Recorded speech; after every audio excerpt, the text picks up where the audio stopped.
I call the Environment and Natural Resources Policy and Finance Committee to order. A quorum is present. First order of business that I have today, quickly go and work on the minutes. If I could have a motion to approve the minutes from January 1st, 2025. Representative Jacob, have you had a moment to look at the minutes? Yes, I have. I move to approve the minutes. Representative Jacob moves approval of the minutes from January 21st, 2025. Any discussion? Hearing none. Those in favor, please say aye. Aye. Those opposed, nay. The motion prevails and the minutes are approved. Members, we have a great opportunity today. There's been a long wait for a thorough discussion of permitting in Minnesota. Last year, I would argue that, or last biennium, that the conversation started, but I think that as some bills made their way through and became law addressing permitting in Minnesota, there was some arguably gaping holes that need to be discussed and considered that I hope we can cover here today. We have the Minnesota Chamber Foundation here today to give us an overview of a report they released last year on Minnesota's environmental permitting process. I have a dog-eared copy in my notes here somewhere, so I'm looking forward to hearing myself as to what is there, and for the benefit of the public, we have y'all here, so we're going to go ahead and what I would ask that we would start our presentation. So proceed.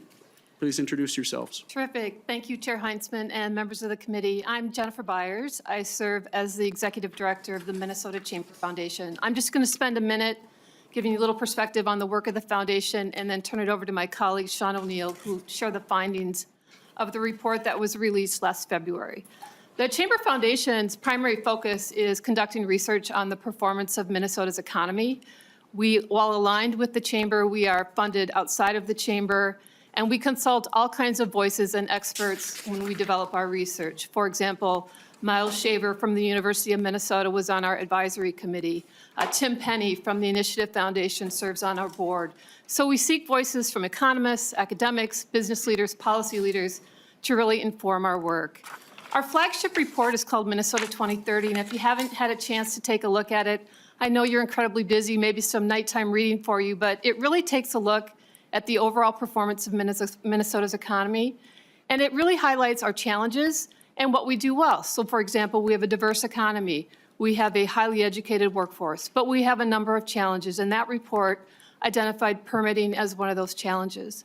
We also heard from site selectors that we're looking at locating companies in Minnesota.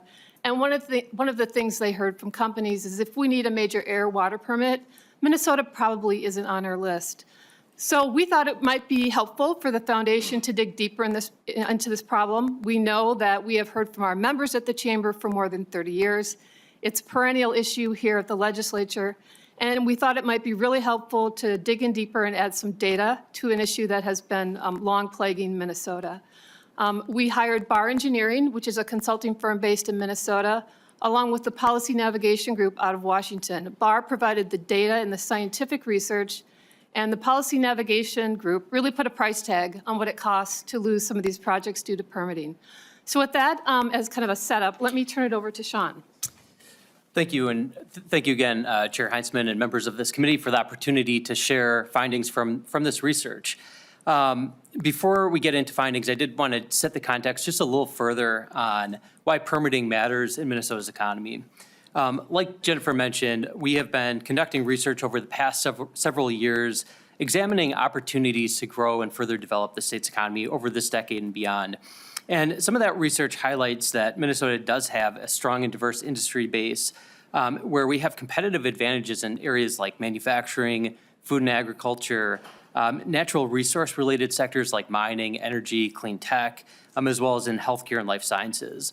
And these sectors represent both some of our longest standing strengths, but also real opportunities for further growth. And These strengths and opportunities are occurring within the context of some emerging trends in the national economy as well.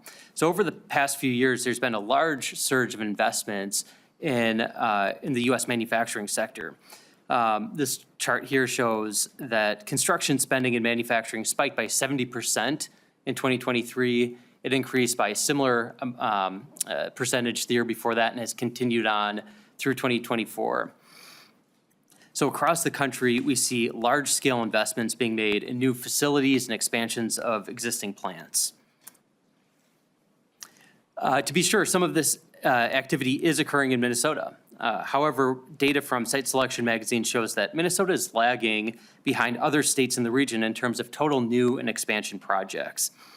Further, companies that are headquartered here in Minnesota are sending more investment outside of the state than what companies headquartered elsewhere are investing in Minnesota. So we think that we're not fully maximizing our opportunity to capture some of those investments. We also see in some of our core economic statistics that Minnesota is underperforming in sectors that are most closely tied to our permitting system. Since the pre-pandemic peak, Minnesota's real GDP output contracted in sectors like manufacturing, construction, mining, and utilities, all of which ranked in the bottom half of states in these important industries.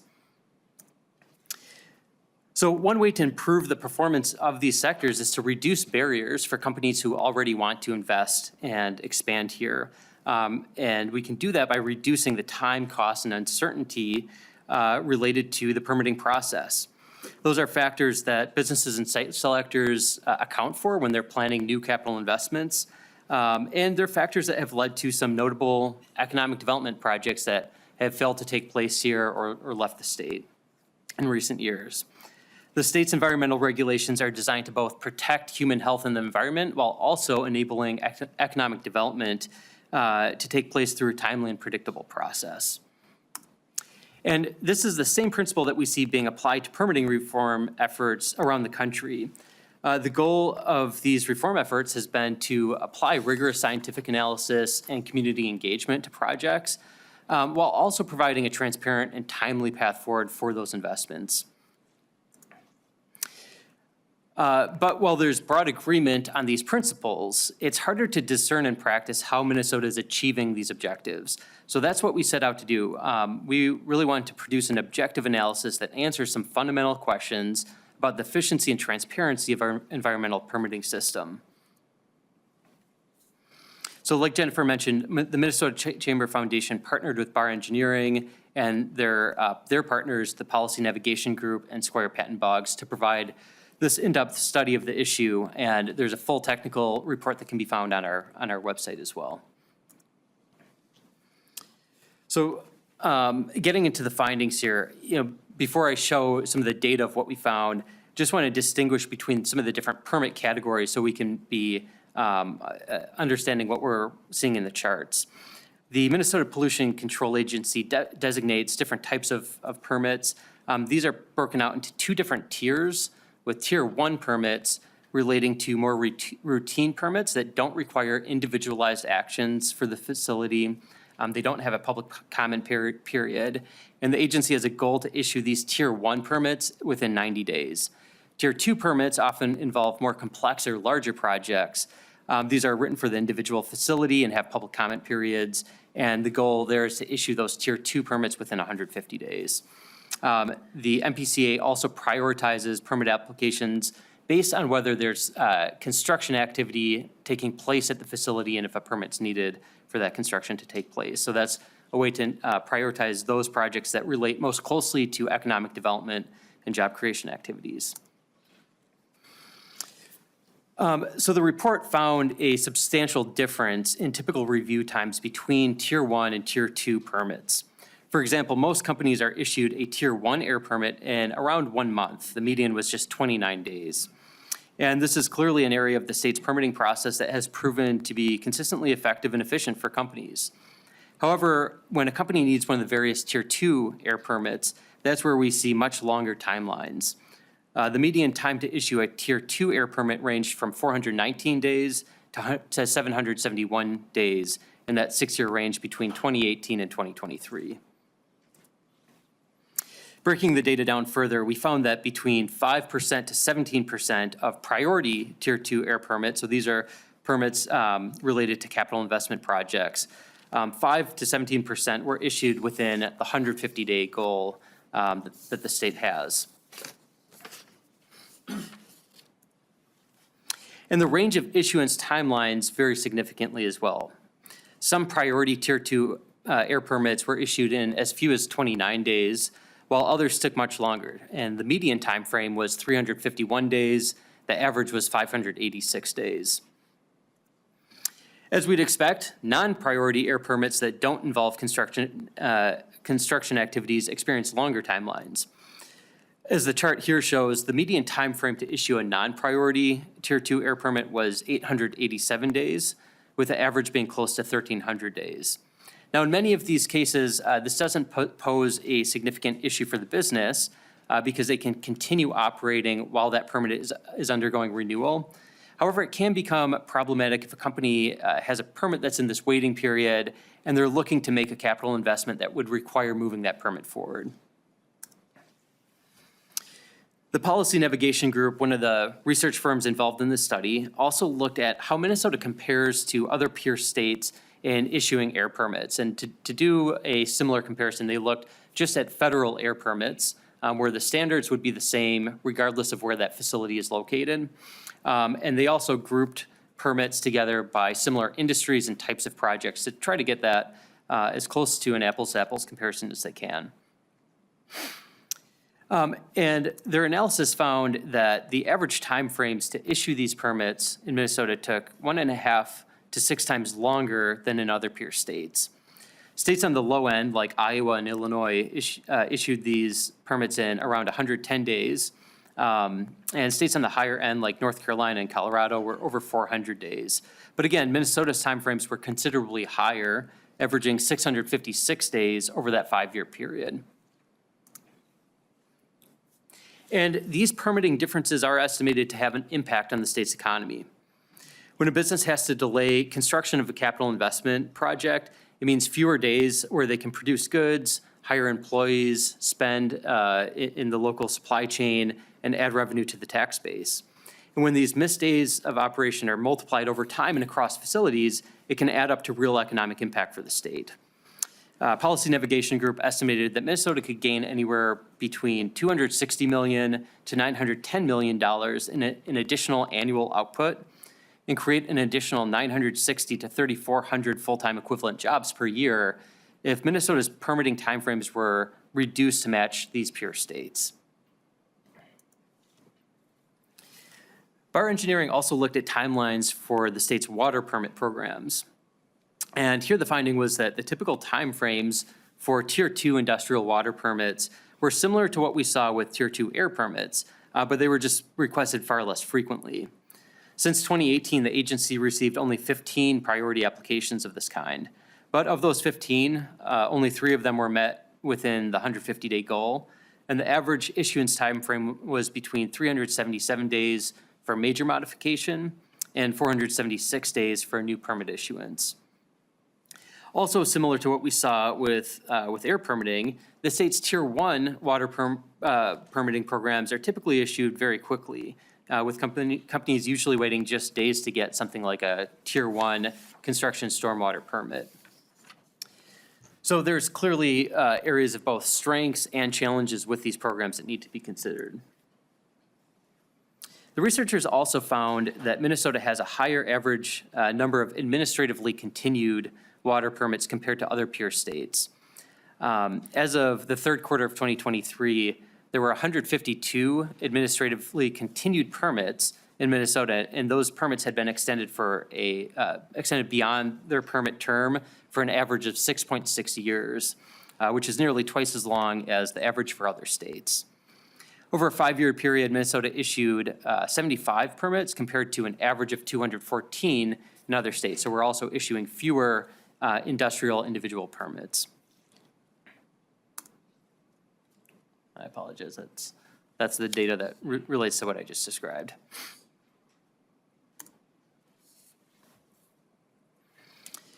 So shifting into the report's recommendations, the research compiled by our partners led us to 3 key areas that we think should be prioritized for improvement.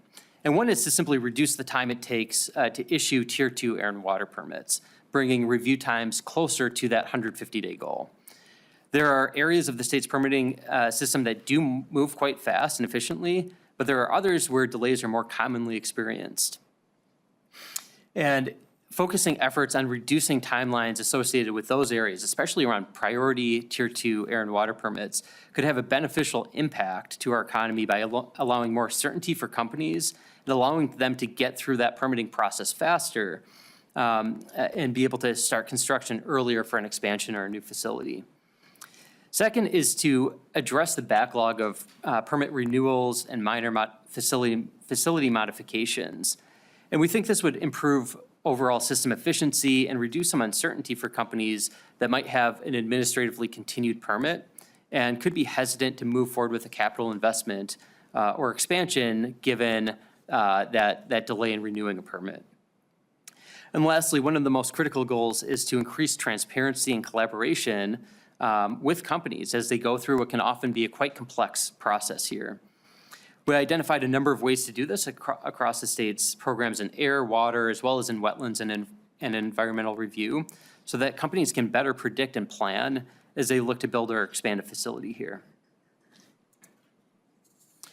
Now, the full report includes over 30 specific considerations for improvement that could help achieve these aims. I can't cover all of the recommendations here today, but I'll highlight just a couple examples to illustrate some of the ways that Minnesota could streamline these programs without reducing environmental standards. A couple of areas to highlight in air permitting. One idea was to consider creating a separate construction and operating permitting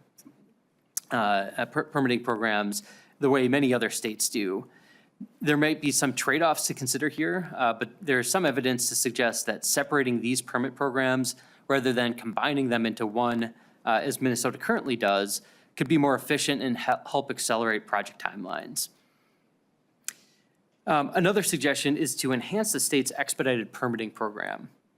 And this is supposed to be a tool that businesses can pay into to fast-track time-sensitive projects.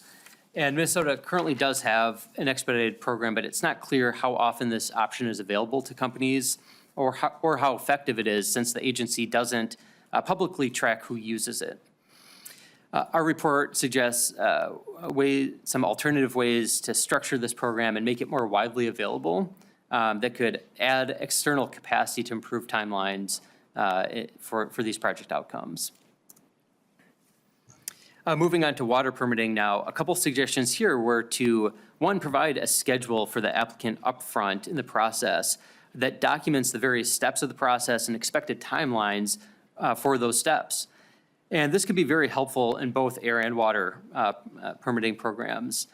Our interviews with businesses and consultants identified that companies don't always receive this kind of schedule, but when they do, it can be very helpful for them to plan and predict the process and be able to kind of plan out their construction cycle accordingly. Another idea was to develop some additional general permits for facilities with similar operations and types of discharges.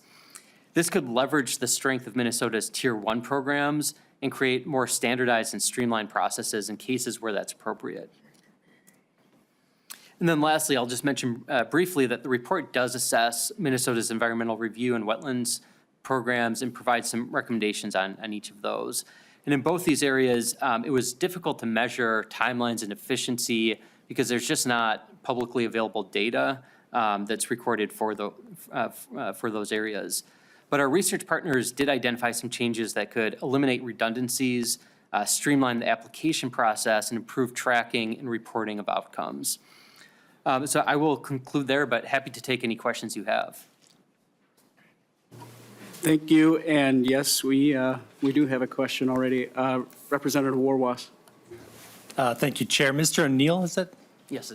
Yeah, so could you give us a few examples of what types of businesses fall under Tier 1 versus Tier 2? Mr. O'Neill. Yes, thank you for the question. So for those Tier 2 permit holders, it would relate to the types and levels of emissions that they have. And so it could be a variety of different facility types often in manufacturing, utilities, mining, other industrial sectors like that would typically be the ones that would be likely to require a Tier 2 air permit. But again, it depends on the nature of their operations and their air emissions. Any follow-up? Thank you. All right. I really appreciate your coming to work through this with us. This issue is, like I said at the very beginning of your testimony, addressing what is a significant challenge to job creators and municipalities around the state of Minnesota. And we do have a lot to discuss today. Any other questions from members? Representative Nelson. Thank you, Mr. Chair. And I'm wondering, through this process of the permitting review and, the report that's come out, were you able to ever get a meeting with the governor and to talk about some of these needed changes that need to be coming up? Thanks for the question. Do you want to? Yeah, absolutely. So Ms. Byers. we actually did bring a set of our members to meet with the governor last spring when the report was released. So he is aware of it. I know our CEO, Doug Loon, also met with the governor recently and brought the report again, so he has seen it. We also did meet with the MPCA before we did the report, so we let them know we were working on it. We gave them a preview before we released it and have had a couple of meetings with them as well to, share the data with the agency too. Representative Nelson. Thank you. I think it's just important to be able to, get all the members in the table that that need to be there that are, looking at changing this. And so I'm hoping the meetings went well, but, we're still working on this end as well. So thank you. Thank you, Representative Nelson. I would just like to mention that MPCA was specifically invited to be present for today's hearing and declined to do so. So for the record and for the public, if they're wondering, that invitation was extended. Any more questions? Representative Schultz. Thank you, Mr. Chair, and to our testifiers. In putting together this report and looking at the landscape of business in Minnesota over recent years, is there a projection as to the number of jobs that Minnesota lost out on because of our current environmental permitting system? Mr. O'Neill? Yes, thank you for the question. The estimates that I provided through the policy navigation group's analysis is the closest that we could come to really demonstrating the economic impact of these permitting delays. So by looking at the multipliers of the economic impact of a day of operation of these types of facilities, they were able to assess what our potential lost economic output and job creation was. So again, that's in the slides. I could go back and restate the numbers if you're interested. It's hard to get a precise number. Those are just estimates based on economic formula.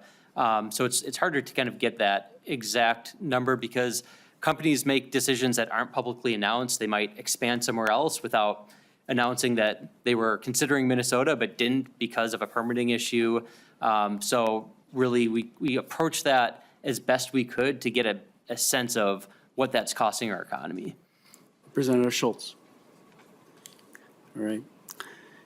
So it appears we are ready to move on. Thank you for your testimony. Very much appreciate the time you took to be here today. Thanks for having us. Thank you very much. Very good. Members, we're going to have a little bit of a pause as we transition. Vice Chair Burkle will take the chair's seat while I present House File 8.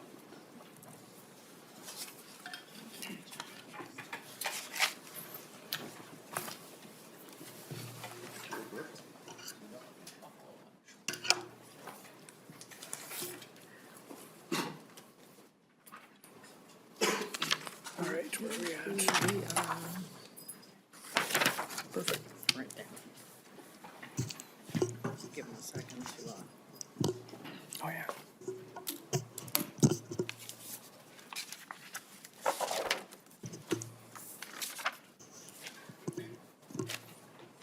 All right, are we ready?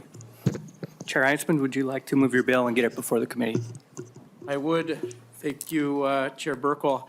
I would move that House File 8 be recommended to be re-referred to the Labor and Workforce Development Committee. Okay, we have the bill before us. Chair Heintzeman, please tell us about your bill. Sure, thank you. First, I guess I would like to start the discussion around House File 8 with a little bit of personal background on myself. This issue is extremely important to me, and as I've been visiting with media and folks have had questions and asked me more about what this bill's intent is, I have tried to bracket the entire discussion, and I'm glad it was brought up earlier, actually, that the idea of this bill is front and center maintaining standards. Making sure that we're looking for the opportunity to get permitting and to get permits moving in a direction that helps job creators, helps municipalities as they are applying for these permits. So I'm just going to do a walkthrough of the bill, and members, if you have the bill in your packets, or for the public who may be following along, I'm going to just go section by section and give folks the opportunity to just hear each of, there's about 9, I think, consequential provisions that are very important to stakeholders around the state. And I'll just say this is a starting point. There's lots of opportunities going forward, and we would have loved to have had our DFL colleagues with us today, but they've chosen not to be a part of this conversation. They are absent today. As I mentioned earlier, we invited MPCA. They are also notably absent today, but that doesn't mean that these conversations will not be happening. We're going to be doing everything we can to make sure stakeholders, that advocates, those that have an interest in this issue are engaged. And I hope that our colleagues will be here sooner than later to assist in that process. So just starting in section 1, and I'll make my way through it. I'll just read through my notes, and if you have questions, members, feel free to jot those things down. And then there, of course, will be those from the public that have signed up to discuss this bill, address it in their testimony also after I conclude my comments. Section 1, application extensions. Reduces the number of 60-day extensions. And if you're following along, and I won't mention the lines in every single one of these provisions, but just starting in lines 2.21. Local units of government can get to make decisions. Well, I'm just going to restart that, excuse me. Reduces the number of 60-day extensions local units of government can get when it has to make determinations under the Wetland Conservation Act to 1. As opposed to numerous, unless the applicant agrees to more extensions. Section 2, permitting efficiency. This section deals with permitting efficiency. Key items in this section would include, and there's 4 bullet points in this section that I'll make, making the MPCA issue its permitting efficiency report 2 times per year instead of 1 time per year. With that change that we're making in this bill, we'd like to see what's going on in a more timely manner, okay? Bullet point 2, breaking out data on permits that don't meet timeline goals. Right now, the data lumps together all applicants, but we'd like to see it broken out between municipal and industrial applicants. This is really important, and there are differences. And recognizing those differences is very important. Clarifying in bullet point 3 that the failure of the MPCA to meet the 150-day goal for issuing a 2-tier permit creates a final action, which would basically allow the applicant to seek judicial review. Getting more eyes on this creates another opportunity, I think, for transparency and for accountability. The final bullet point in section 2 is requiring MPCA to immediately inform applicants if their application isn't complete. And there's stories that I have heard constantly from folks that are going through this process that are missing some very basic information, and it creates a delay. So not letting the 30-day clock restart again unless the application is missing more than 30% of the required information.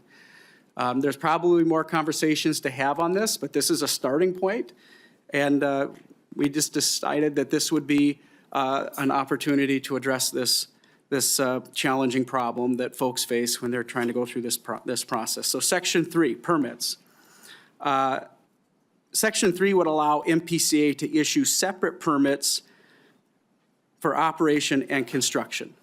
Minnesota has a very aggressive winter season, and we're always trying to time projects. I'm a builder myself. We're trying to time projects in alignment with weather.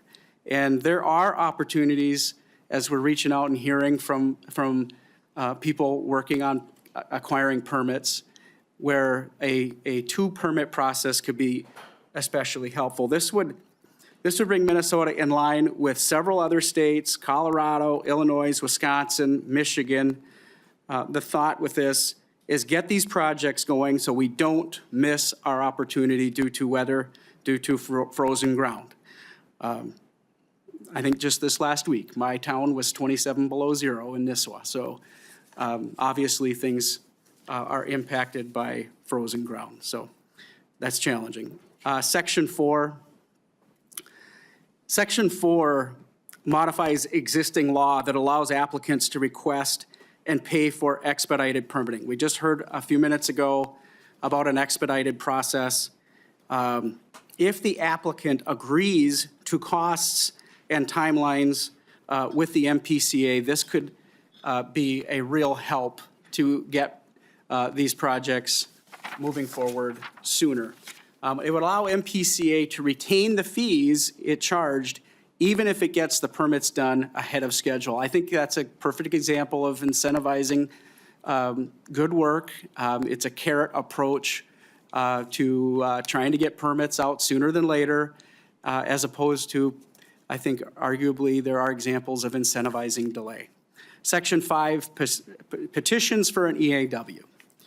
And I know this one can be a bit of a sticking point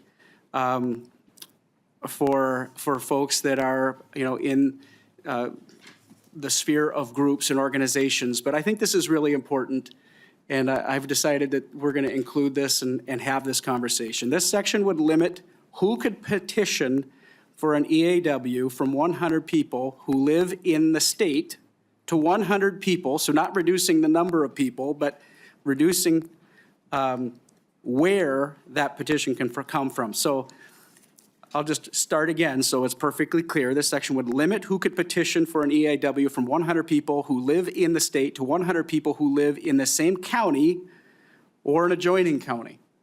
Okay, stakeholders, people who are impacted directly by permits being issued or potentially delayed, all right?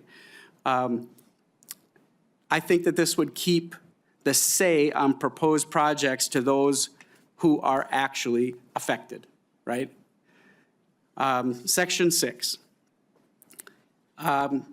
creating the opportunity for those applying for permits to have an advocate. So this creates an ombudsman for business permitting.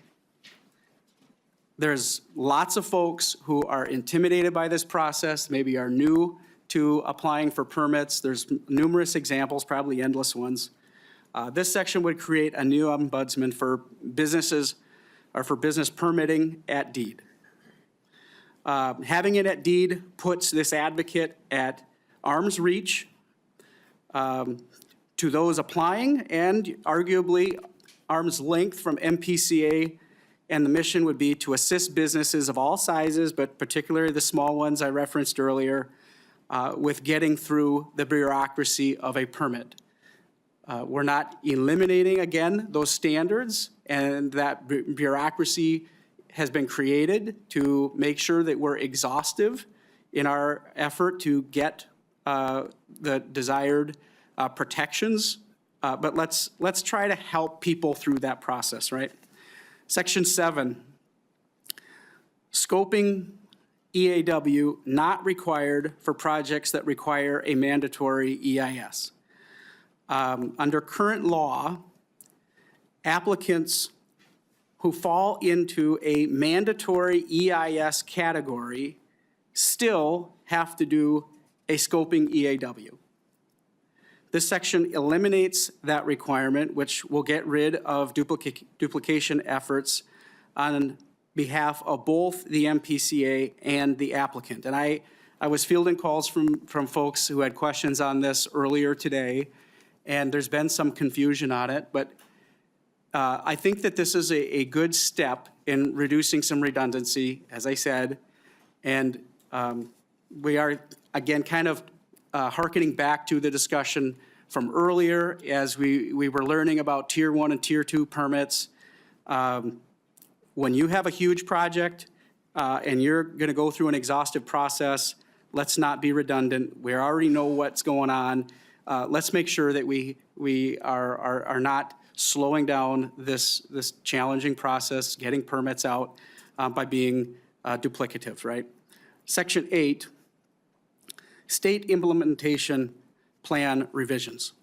This is a technical change the MPCA would need to do to get the okay from the feds to implement Section 3 of the bill that is relating to separating operation and construction permits. Again, this was a discussion we heard earlier, which is very convenient and helpful as we're talking about this issue. So the last section, Section 9, intent statement. This section is to make it perfectly clear that the legislature's intent with this bill is to update our permitting and environmental review process, but not relax, as I started with, any environmental standards.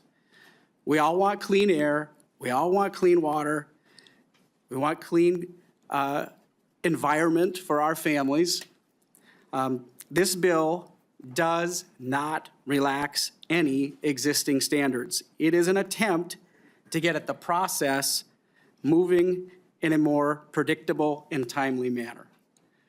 On just a personal note, take the opportunity to point out, I don't know that there is a legislator that spends more time outdoors than myself and my family.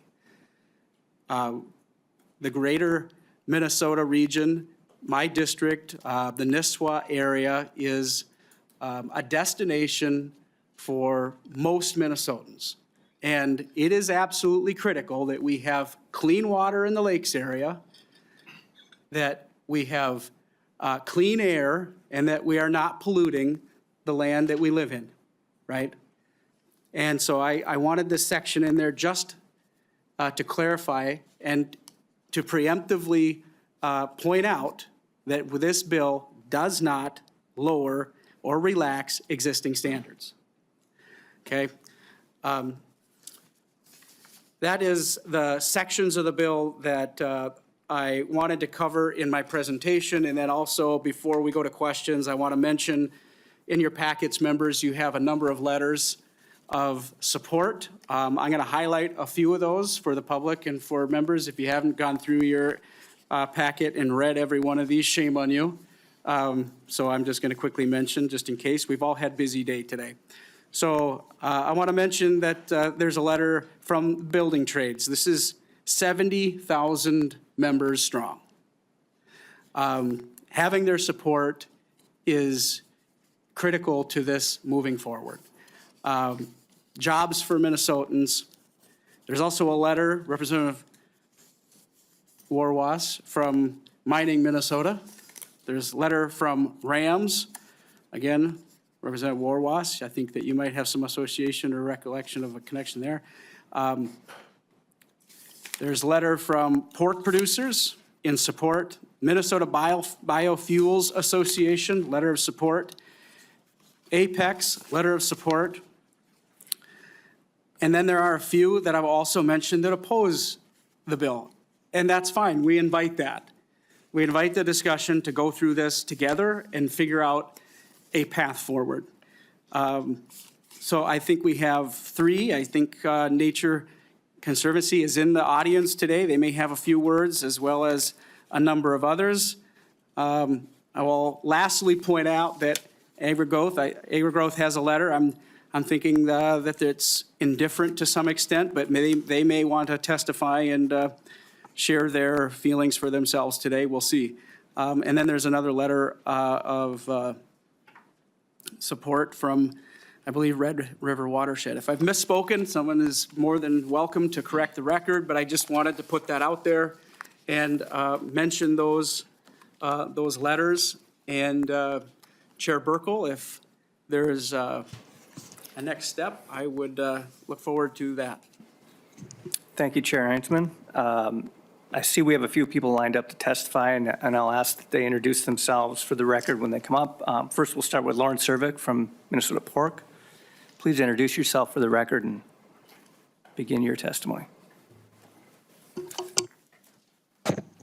Good afternoon, committee members, and thank you for the opportunity to testify. I'm Lauren Cervic. I'm the Director of Public Policy, Strategy, and Sustainability for the Minnesota Pork Producers Association, and thank you for the opportunity to testify in support of House File 8. Minnesota's pig farmers and agribusinesses remain stymied in their growth potential as Minnesota continues to be a difficult place to grow and develop their businesses. A drawn-out and inconsistent permitting process paired with an increasingly burdensome tax and labor environment all add costs that at times exceed the willingness of farmers and other food and agribusiness owners to continue investing in their farms and businesses here in Minnesota. For Minnesota's more than 3,000 family pig farmers, a timely and predictable and consistent environmental permitting process is paramount. The cost to permit a pig barn in Minnesota is significantly higher than in our neighboring states, according to a study conducted by the Minnesota Department of Agriculture. The review process can be frivolously delayed with an administrative pause, causing further delays, increasing timelines and costs, and at times even halting projects. Many decisions and commitments are being made by farmers prior to submitting their permits, and a consistent process for review and permit approval timeline is critical. Just like every other Minnesotan, pig farmers care deeply about our state's valuable natural resources and are committed to operating within their permits and doing the right thing for their animals, their communities, and the environment. This discussion isn't about reducing thresholds or changing environmental protections. Minnesota farmers know what it takes to manage an environmentally, socially, and economically sustainable farm. In rural Minnesota, agriculture and specifically livestock production is a key cornerstone for our economic engine that drives opportunities for local businesses, creates jobs, and adds opportunity and value to the community. Meaningful permitting reform is a vital step in the process needed to further unlock the potential for agriculture in Minnesota. Pig farmers in Minnesota's Pork Producers Association look forward to continue in the beginning of this process with legislators and agencies to find solutions that provide solutions to Minnesota's farmers while also creating opportunities for future generations and farmers and agribusiness owners. Thank you. All right, thank you, Ms. Cervic. Next up on my list, I have Andrew Morley from the Minnesota Chamber. Please introduce yourself for the record. Begin your testimony. Hello, everybody. Chairman Heintzeman and members of the committee. My name is Andrew Morley, and I serve as the Environmental Policy Director at the Minnesota Chamber of Commerce. Thank you for the opportunity to testify today in support of HF 8, legislation that updates Minnesota's permitting process. The Chamber is a statewide trade association representing more than 6,000 businesses across the state of Minnesota. As you just saw, in February of 2024, the Minnesota Chamber Foundation conducted a detailed study that provides data and analysis showing that Minnesota's environmental review process takes too long, costs too much, and makes it difficult to invest here. The report compares Minnesota's process to 10 similar states, giving helpful benchmarks for comparison. One issue to highlight from the report is, when issuing an air permit, Minnesota takes up to 6 times longer than its peers. For perspective, Illinois' average time is 110 days, while Minnesota's is 656. In that same time frame, Illinois has made an estimated 3,400 more jobs and brought in nearly $1 billion more of economic activity. Those are real, impactful numbers that could be benefiting our communities and our state. Obtaining an environmental permit does not need to be this difficult. HF 8 makes a number of updates to build on our high standards and improve our review process. For example, the bill, among other items, requires the Minnesota Pollution Control Agency to issue separate permits for construction and operation, limits the number of extensions responsible governmental units can take when issuing a wetlands permit, and removes the need for scoping an environmental assessment worksheet when the project falls under a mandatory category for the more stringent environmental impact statement. HF 8 is technology neutral. Regardless of industry, this legislation makes it easier to invest and expand here in Minnesota and promote economic development. And our coalition makes that clear. It enjoys support from a diverse stakeholder group that includes business, labor, agriculture, construction, mining, and more. As residents, we all live, work, recreate, and raise our families while enjoying our state's amazing natural resources. Therefore, Minnesota has high environmental standards, and HF 8 does nothing to lower these rightfully high standards. This bill strikes a reasonable balance between protection of our air, land, and water, and ensuring Minnesota remains a place where businesses can invest, grow, and succeed. I'd like to thank my colleagues from those industries for their support and input on the bill, and for supporting the legislation here today. We look forward to working with the legislature and the Walz administration to promote economic development in our state while protecting our vital natural resources. Thank you. I look forward to your questions. And I'll add too, like Chairman Heintzeman, I'm a deer hunter myself and a fisherman, and we do nothing to lower our standards. We just want to invest here more. Thank you.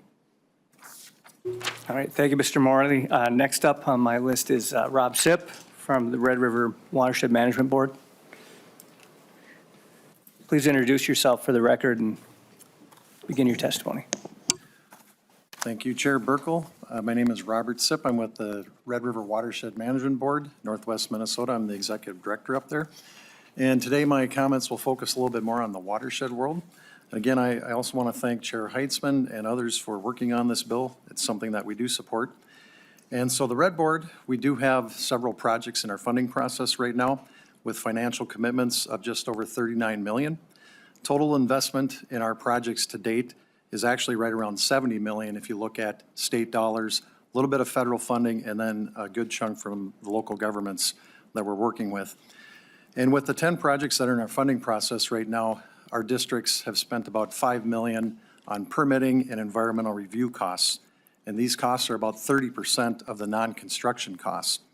And so if you do have my handout, there's a listing of all the projects, and all these projects did require 89 permits from various sources, local, state, and federal. 62% of those permits were required of state agencies, DNR, PCA, Bowser, and so forth. And so just to create a little bit of awareness about some of our concerns or the issues is just a few bullet points here. The level of effort is real high to go through this process, and we understand that, and we get it going into it, but sometimes this process can take years for a project to go through that process. If we get lucky, sometimes it might be a few months or a year, but it can take a long time. Now, we also have an additional 15 projects that are in the concept phase or early development, and these projects take about 9 permits on average. So if you do the math, that's potential for 135 additional permits for those new projects that might be coming up. Page 3 of my little handout, I won't go into it, but it's just an illustration of the permits that were required of one of the watershed projects out in the Boise Sioux Watershed District out in Wheaton. Real large-scale project that required 14 permits. So a lot of permits that are being required. And we would also echo that we're not looking to relax standards. We're just really focused on permitting efficiency and streamlining. And one thing that we run into as well is with the agencies, there's differing processes, procedures, and that just adds to the ongoing complexity for us to get those projects through to the finish line. Something else that we run into is coordination between state and federal agencies.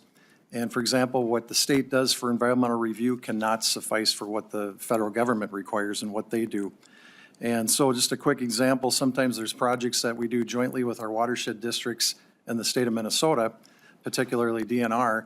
And if a project is being done on federal land purchased with federal dollars years ago, that requires an additional Fish and Wildlife Service review, therefore adding for more time and more complexity. And then land exchanges can be an issue too when the school trust lands are involved. So again, more time. A couple real quick examples here. We have a project that one of our member watershed districts is working on up near Warren, Minnesota. It's the Middle Snake Tamarack Rivers Watershed District. A large project, and the watershed and the federal government spent about $800,000 on permitting and environmental review. And unfortunately, at the 11th hour, a rare fen wetland was found on the project site, and that project is effectively halted. And we will not be able to reobtain that $800,000 that was spent on permitting. Something else we became aware of this last fall is that the Minnesota DNR indicated that they were potentially looking at some changes to Minnesota Statutes 103G regarding culverts. And we're not too concerned that there's going to be culvert permitting or that it may continue. It's just that there may be more permits involved and it could add to more time on some of our projects. And maybe one quick last example is up in Representative Burkle's area, there's a large project called the Klondike Clean Water Retention Project in the Two Rivers Watershed District. that has an 18,000 acre rare fen wetland. And it took 1 year to develop the fen management plan and then 3 years to develop an operating plan.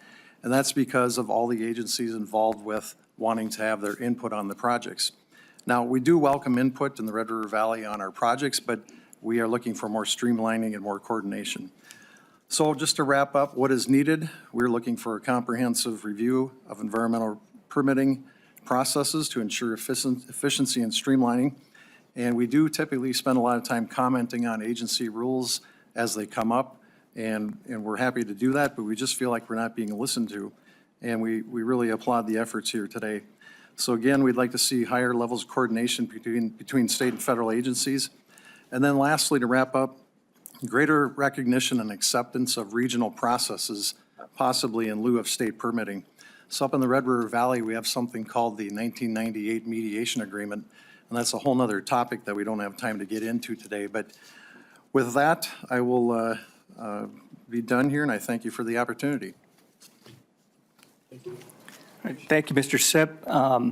Last on my list here is Lucas Sjostrom from Minnesota Milk. Please step up and identify yourself for the record and begin your testimony.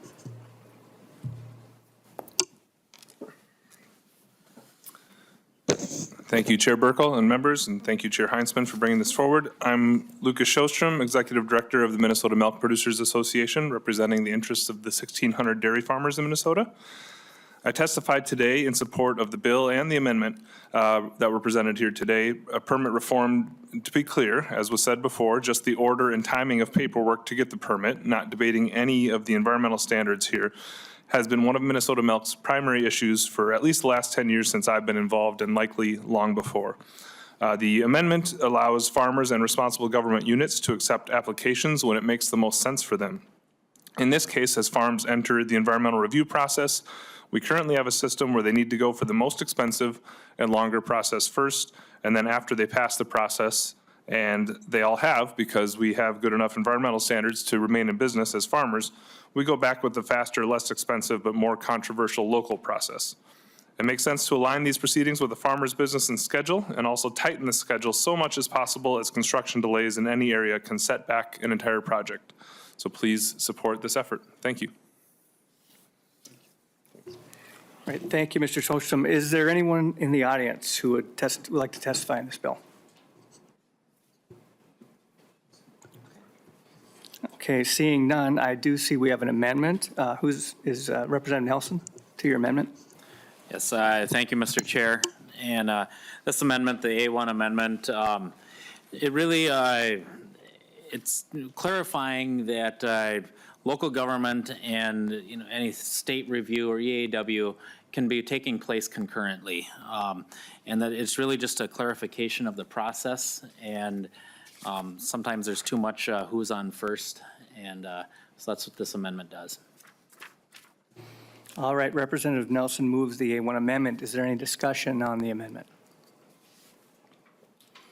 If not, all those in favor say aye. Aye. Opposed? All right, the motion prevails and the amendment is adopted. Okay, I'm not aware of any other amendments. Is there any further discussion to the bill? Any questions for the bill author or testifiers?